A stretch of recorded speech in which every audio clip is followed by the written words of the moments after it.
নমস্কাৰ ছাৰ বাইদেউসকল। অসম চৰকাৰৰ সাধাৰণ প্ৰশাসন বিভাগে অহা 9 এপ্ৰিল 2024 তাৰিখ বৃহস্পতিবাৰে ৰাজ্যত চৰকাৰী বন্ধ ঘোষণা কৰিছে।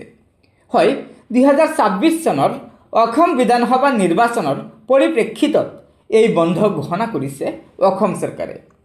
সেয়েহে অহা 9 এপ্ৰিল 2024 তাৰিখ বৃহস্পতিবাৰে সমগ্ৰ অসমৰ সকলো চৰকাৰী আৰু বেচৰকাৰী কাৰ্যালয়সমূহ, শিক্ষানুষ্ঠান, ব্যৱসায়িক প্ৰতিষ্ঠান, বেংক, চাহ বাগান আৰু উদ্যোগসমূহ বন্ধ থাকিব।